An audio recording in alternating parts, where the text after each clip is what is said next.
অনেক দিন আগের কথা। বাগদাদ শহরে আহমদ নামে এক যুবক বাস করত। সে ছিল একজন অত্যন্ত সৎ ও পরিশ্রমী কৃষক।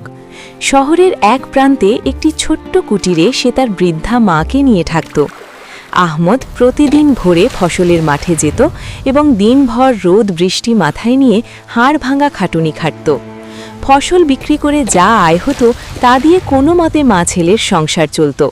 তাদের জীবনে চরম অভাব ছিল, অনেক সময় তাদের অভুক্তও থাকতে হতো। শত কষ্টের মাঝেও আহমদ আল্লাহর শুকরিয়া আদায় করতে ভুলত না। তার মা তাকে সবসময় বলতেন, সততা ও ধৈর্যই হল মানুষের সবচেয়ে বড় সম্পদ। পরিস্থিতি যতই কঠিন হোক, কখনো অসৎ পথে পা বাড়াবে না। আহমদ তার জমিতে কাজ করার সময় আইলের পাশে একটি রেশমি কাপড়ের থলি খুঁজে পায়। থলিটি ছিল অত্যন্ত দামি এবং তার মুখ সোনালি সুতো দিয়ে বাঁধা ছিল। থলিটি খোলার পর আহমদ অবাক হয়ে দেখে এর ভেতরে 10টি সোনার মুদ্রা ঝকমক করছে। এক মুহূর্তের জন্য সে ভাবল এই মুদ্রাগুলো দিয়ে সে তার মায়ের চিকিৎসা এবং সব অভাব দূর করতে পারবে। কিন্তু তখনই তার বিবেকের তাড়না এবং মায়ের উপদেশের কথা মনে পড়ে গেল। সে ভাবল, যে ব্যক্তি এটি হারিয়েছে সে নিশ্চয়ই খুব দুশ্চিন্তায় আছে। সিদ্ধান্ত নিল সে থলিটির প্রকৃত মালিককে খুঁজে বের করবে। তার মাও তার এই সিদ্ধান্তে অত্যন্ত গর্ববোধ করলেন।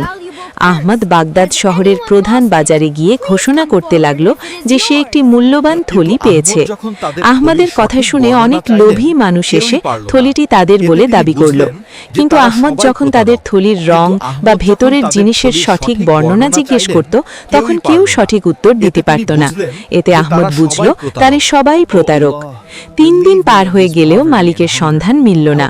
এদিকে আহমদের ঘরে এক মুঠো চালও ছিল না।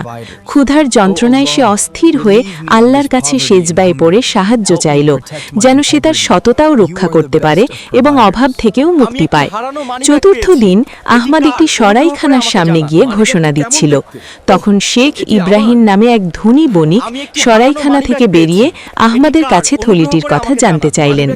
আহমদের দেওয়া বর্ণনার সাথে শেখ ইব্রাহিমের হারিয়ে যাওয়া থলিটি হুবহু মিলে গেল। ইব্রাহিম অত্যন্ত খুশি হলেন এবং আহমদকে পুরস্কার হিসেবে 5টি সোনার মুদ্রা দিতে চাইলেন।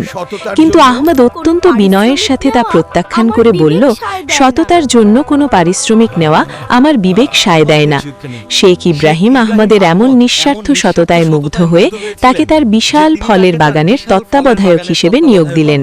তিনি আহমদ ও তার মায়ের জন্য একটি সুন্দর বাড়ি এবং সুচিকিৎসার ব্যবস্থা করলেন।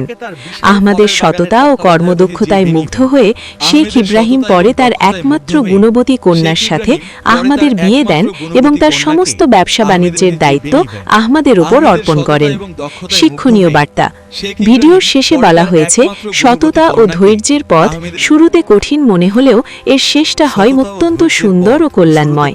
আল্লাহ তার বান্দাদের পরীক্ষা করেন, কিন্তু যারা সেই পরীক্ষায় উত্তীর্ণ হয় তাদের জন্য তিনি এমন পুরস্কার রাখেন যা মানুষ কল্পনাও করতে পারে না।